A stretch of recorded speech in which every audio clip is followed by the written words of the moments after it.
Sekarang kita membahas tentang definisi aurat. Apa sih aurat itu?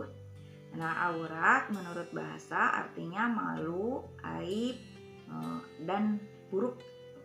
Kata aurat berasal dari kata awira yang artinya hilang perasaannya. Jika digunakan untuk mata berarti hilang cahayanya dan lenyap pandangannya.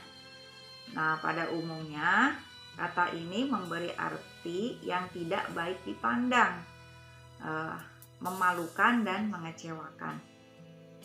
Menurut istilah dalam hukum Islam, aurat adalah batas minimal dari bagian tubuh yang wajib ditutupi karena perintah Allah Subhanahu wa taala. Lalu ada lagi yang namanya jilbab. Nah, sekarang kita membahas tentang pakaian ketika keluar rumah. Apa itu jilbab? Jilbab adalah pakaian yang longgar gitu ya, yang menutupi seluruh tubuh. Jadi pakaian ini menyerupai gamis atau baju kurung. Lalu ada lagi yang namanya khimar. Nah, kalau khimar itu adalah kerudung yang menutupi sampai dada. Itu dijelaskan di dalam surat An-Nur ayat 31. Kalau jilbab dijelaskan dalam surat Al-Ahzab ayat 59. Ada lagi yang namanya niqab. Jadi niqab itu adalah penutup kepala atau muka ya. Jadi yang terlihat itu hanya mata saja. Lalu ada lagi burqa. Nah, kalau burqa itu hampir menutup seluruh kepala namun diberi kain tipis pada bagian matanya. Nah, ketika seorang mau keluar rumah setelah dia berhijab, hijab itu menggunakan gamis atau baju yang longgar, lalu dia menggunakan khimar dan tidak lupa kakinya pun tertutup karena kaki itu adalah bagian dari aurat. Nah, setelah itu dia tidak boleh tabaruj. Jadi setelah berpakaian syar'i pun dia tidak boleh tabaruj. Nah, tabaruj itu adalah berdandan yang berlebihan. Atau misalnya saya ambil contoh misalnya menggunakan lipstik yang menor ya, ataupun pakai shadow misalnya, ataupun pakai bulu mata. Nah, ini yang dimaksud dengan tabaruj.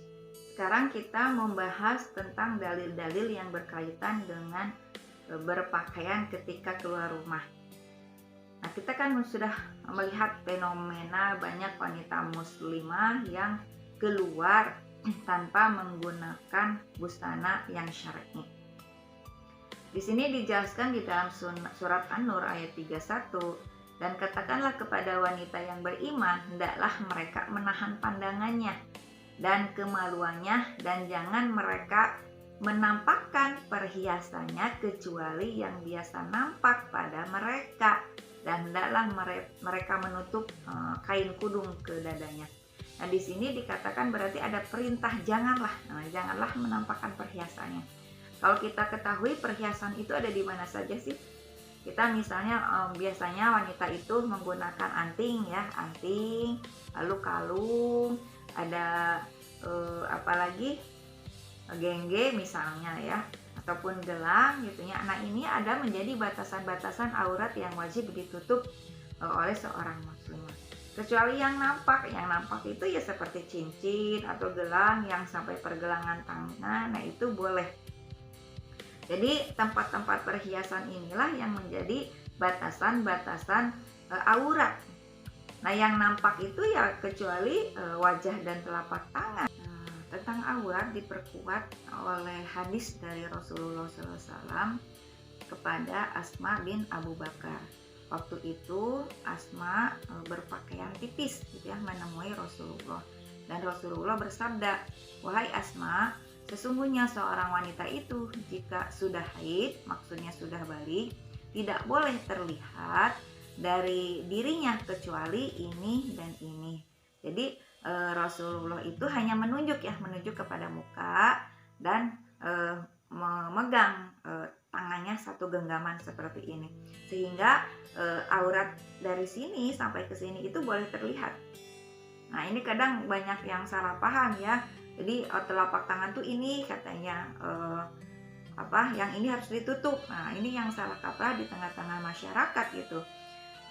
Karena hadisnya hanya menunjuk bukan menyebutkan. Jadi kecuali wajah dan telapak tangan itu tidak disebutkan, hanya ditunjukkan oleh Rasulullah ini maksudnya ke wajah dan ini maksudnya adalah dari pergelangan tangan ke atas. Nah, ini aurat ini bisa dijadikan maksudnya ketika seorang muslimah sudah berpakaian syar'i menutup aurat seluruhnya kecuali wajah dan telapak tangan, maka dia bisa untuk melaksanakan sholat 5 waktu. Jadi ketika keluar rumah tidak perlu membawa mukena, karena dengan pakaian yang syar'i saja gitu ya, udah ada gamis ataupun jilbab, atau udah ada himar ini ataupun kerudung yang menutup dada yang lebar, lalu ada kaos kaki misalnya sebagai menutup aurat kaki kita. Nah, itu sudah bisa melaksanakan sholat waktu 5 waktu ketika di luar rumah ya, atau mau di dalam rumah seperti itu juga tidak apa-apa gitu. Nah, sekarang saya mau menjelaskan tentang surat Al-Ahzab 59. Di sini dijelaskan, hai Nabi, katakanlah kepada istri-istrimu, anak-anak perempuanmu, dan istri-istri orang mukmin, hendaklah mereka mengulurkan jilbabnya ke seluruh tubuh mereka. Yang demikian itu supaya mereka lebih mudah dikenal, karena itu mereka tidak diganggu gitu. Dan Allah adalah Maha Pengampun lagi Maha Penyayang. Jadi pakaian, jadi jilbab itu kan dari bahasa Arab, sehingga kita harus merujuk kepada kamus bahasa Arab. Dan di dalam kamus bahasa Arab, jilbab itu adalah pakaian, jadi bukan kerudung. Kalau kerudung tadi oleh Allah sudah diatur di dalam surat An-Nur ayat 31. Jadi hanya sampai ke dada atau menutup dada gitu ya. Tutuplah kain kudumu ke dadamu gitu, ataupun himar di dalam bahasa Arabnya. Nah, sekarang kita mau membahas tentang jilbab. Jilbab itu menurut kamus bahasa Arab itu adalah pakaian gamis ataupun jubah yang longgar, tidak tipis, tidak menarawang, berarti agak tebal gitu ya. Gitu. Terus menjulur sampai ke ujung tubuh. Ujung tubuh itu kan kaki, sehingga jilbab itu harus menutupi kakinya gitu. Jadi tidak boleh gamisnya ngatung ya, atau terlihat mihna. Nah, nanti saya akan menjelaskan tentang mihna. Jadi gamis itu tidak boleh ngatung, harus menutupi sampai kaki. Nah, ketika kaki berjalan kan kelihatan auratnya, maka tutuplah dengan kaos kaki. Jadi menggunakan kaos kaki itu tidak wajib. Yang wajib itu adalah menutupi telapak kakinya. Terserah mau memakai sepatu atau mau memakai ujung jilbabnya. Namun lebih aman menggunakan kaos kaki. Ayat tersebut diperkuat dengan Quran surat An-Nur ayat 60 yang berbunyi, dan para perempuan tua yang telah berhenti dari haid dan mengandung yang tidak ingin menikah lagi, maka tidak ada dosa meninggalkan pakaian luar mereka dengan tidak bermaksud menampakkan perhiasannya. Jadi pakaian luar di sini ini adalah sebenarnya jilbab. Di balik jilbab itu ada namanya mihna. Nah, kalau orang yang sudah tua, mungkin nenek-nenek ya, sudah tidak ada niat untuk menikah lagi gitu, dan tidak mengandung gitu ya, dia boleh tidak menggunakan jilbab.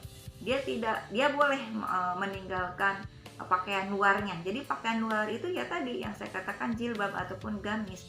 Jadi yang tersisa apa? Yang tersisa itu adalah mihna gitu. Namun kalau dia menutup perhiasannya gitu ya, tadi yang saya sebutkan itu lebih baik. Jadi menutup aurat, menutup perhiasannya itu lebih baik, sehingga untuk kehormatannya gitu, untuk memiliki kehormatan beliau sebagai wanita ya. Jadi salah kaprah kalau misalnya menyikapi hadis ini pakaian luarnya itu apa gitu ya. Karena memang di Indonesia itu kan yang dipakai pakaiannya potongan. Dalemannya tahu sendiri ada bra dan lainnya. Ya kalau pakaian luarnya ditinggalkan ya berarti tinggal bra-nya doang. Nah, ini akhirnya banyak nenek-nenek yang hanya pakai BH misalnya ya di kampung-kampung gitunya, merasa tidak berdosa. Nah, ini salah kaprah. Jadi yang dimaksud dengan meninggalkan pakaian luar itu adalah jilbab. yang mana jilbab itu wajib dikenakan ketika keluar rumah. Seperti yang tadi saya sebutkan bahwa saya akan menjelaskan tentang mihna. Mihna adalah pakaian sehari-hari di dalam rumah. Ini untuk para wanita, biasanya kan kalau di dalam rumah itu pertama gerah, keduanya banyak pekerjaan, tidak mungkin menggunakan pakaian yang panjang-panjang. Seorang wanita kan harus mencuci baju, memasak, lalu ya tiduran, istirahat di dalam rumah gitu. Jadi boleh menggunakan mihna. Nah, mihna itu kan ada yang bentuknya seperti daster, ada bentuknya seperti kaos, ataupun celana ya sampai lutut, atau mau celana panjang, mau baju panjang, atau yang disebutnya potongan gitu. Itulah yang disebut mihna. Jadi pakaian sehari-hari yang berada di dalam rumah. Ketika seorang wanita akan keluar rumah, maka dia harus menggunakan jilbab, yaitu baju panjang atau gamis. Lalu dia harus mengambil kerudung yang syar'i ya, yang sampai ke dada. Lalu dia pun menggunakan kaos kaki hanya sebagai jaga-jaga agar kakinya tidak terlihat ketika berjalan. Kalau mau pakai sepatu pun boleh gitu ya, yang penting kakinya tertutup. Nah, itu di sini ada dalilnya tentang mihna gitu. Rasulullah bersabda, perintahkanlah ia agar mengenakan baju dalam atau pakaian dalaman di balik khutiyah itu. Khutiyah itu mungkin pakaian keluar rumah. Karena saya khawatir baju itu masih bisa menggambarkan bentuk tubuhnya. Ini hadis yang diriwayatkan oleh Ahmad Al-Baihaqi dengan sanadnya yang hasan. Nah, mihna juga penting seperti celana panjang gitu ya, apalagi wanita yang misalnya suka naik motor. Nah, biasanya jilbabnya atau gamisnya itu terangkat. Akhirnya kalau dia tidak menggunakan celana panjang, betisnya akan terlihat. Sehingga celana panjang itu perlu untuk menjaga agar auratnya tidak terlihat. Ataupun misalnya para guru ya yang suka naik angkot, ataupun siapapun ya, ibu-ibu atau wanita muslimah yang naik angkot gitu ya, kan terangkat kakinya. Nah, khawatir betisnya terlihat, maka lebih baik menggunakan celana panjang. Nah, ini juga termasuk mihna.